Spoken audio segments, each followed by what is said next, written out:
Je vous salue dans le nom précieux de Jésus-Christ, notre Seigneur et Sauveur, lui qui nous a fait grâce ce matin en nous réveillant. Et chaque jour, bien-aimé de Dieu, apprenons à lui dire merci au réveil, à lui rendre la grâce, oui, à lui dire cette reconnaissance du fait qu'il vous a encore donné une occasion de vivre. Et pour cela, nous nous appuyons chaque matin sur la parole de Dieu. L'apôtre Pierre écrit son épître aux chrétiens qui sont dispersés dans plusieurs endroits à son époque. Et il leur dit dans 1 Pierre chapitre 4, le verset 7, il dit « La fin de toute chose est proche ». Je vais commencer par là.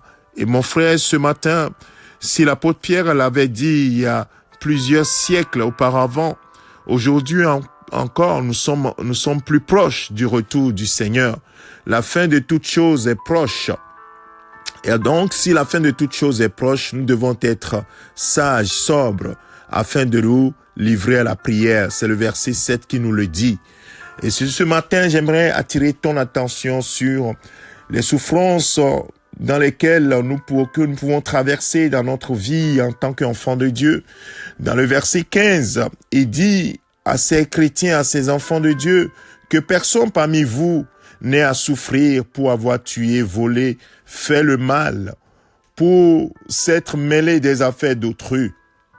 Mais si quelqu'un souffre parce qu'il est chrétien, qu'il n'en ait pas honte, au contraire, qu'il rende gloire à Dieu dans cette situation. Bien-aimé, c'est pas facile. Mais la parole de Dieu nous dit ici, rends gloire à Dieu dans cette situation. Rends gloire à Dieu dans cette situation. Verset 19, il dit ainsi que ceux qui souffrent selon la volonté de Dieu s'en remettent plutôt à lui, comme au fidèle Créateur, en faisant ce qui est bien.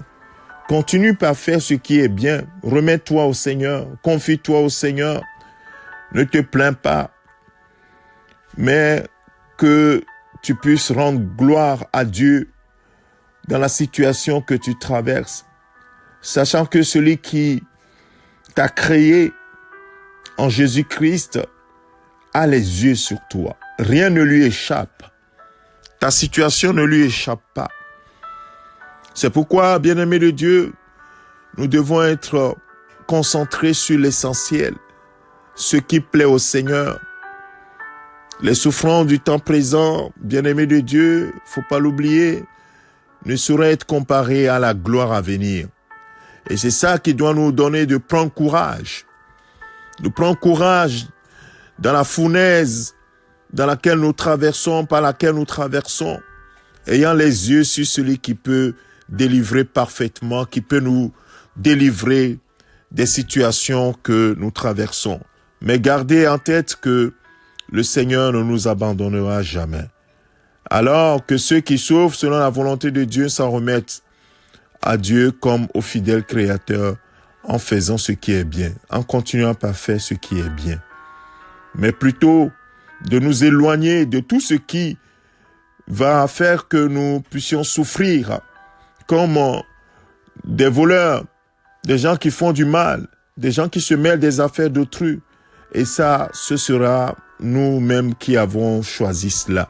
Mais si nous souffrons à cause de notre appartenance à Christ, nous sommes attaqués de toutes parts, par les hommes, par les esprits impurs, toutes ces choses, sachant que nous devons nous confier simplement au Seigneur et continuer par lui rendre gloire en toutes choses dans cette situation, en sachant que le Seigneur ne nous abandonnera pas. Que le Seigneur, par ses paroles, fortifie quelqu'un ce matin qui s'est posé la question, « Oh, pourquoi est-ce que depuis que je suis chrétien, je traverse ces choses difficiles ?» Mon frère, ma sœur, prends courage. Le Seigneur est au contrôle et il glorifiera son nom en temps voulu. Prends courage au nom de Jésus-Christ. C'est ton serviteur, le pasteur Alexandre.